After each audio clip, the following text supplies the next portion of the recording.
The rain came down hard that night, the kind that soaked through jackets and patients alike. Blue and red lights reflected off wet pavement as a small crowd gathered outside the courthouse steps. Man, this is ridiculous. One of the officers chuckled, tightening the cuffs. This over a parking violation. The other officer laughed louder. Guess some people really think rules don't apply to them.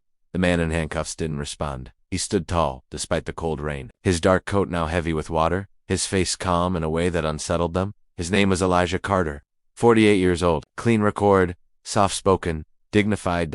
And right now, the butt of their jokes. Smile for the camera, the first officer said mockingly as a bystander pulled out a phone. You look real official tonight. Elijah finally spoke, his voice steady. Gentlemen, this is unnecessary. Oh, listen to him, the second officer laughed. You hear that tone? Like he's somebody important? They both laughed again. Elijah said nothing more. Inside the holding area, a young public defender glanced at the paperwork and frowned. Mr. Carter, you're being charged with disorderly conduct? Yes, Elijah replied. But this says, you questioned the citation politely. I did. And they arrested you anyway. Elijah nodded. I asked for their badge numbers. The defender sighed. I'll do what I can. Elijah offered a small smile. Thank you. I won't need much. She looked confused. Your hearing is first thing in the morning. I know, Elijah said calmly. The next morning, the courtroom buzzed with low conversation. The same officers leaned against the wall, sipping coffee. Betty cries in front of the judge. One whispered, or starts quoting the Constitution. The other joked. The bailiff called the room to order. All right, everyone stood. The side door opened. The officers froze. Elijah Carter walked in, no handcuffs.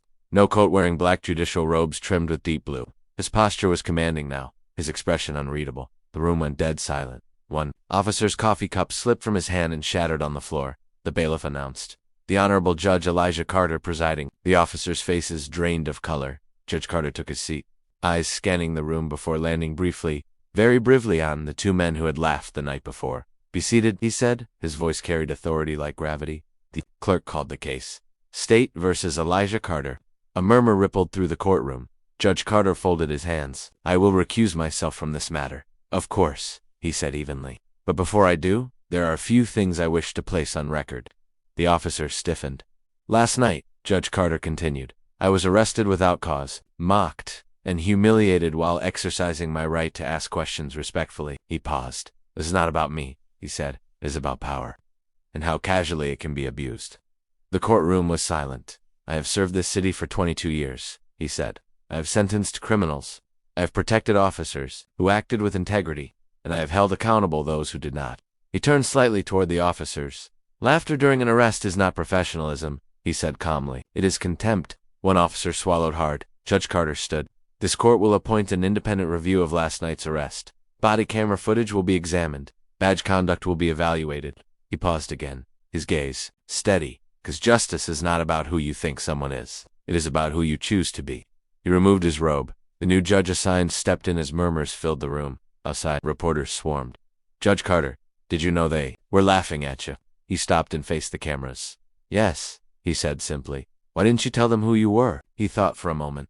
Because respect given only to titles is not respect at all, he replied. Later that day, the officers were placed on administrative leave. Weeks later, mandatory training sessions were held citywide.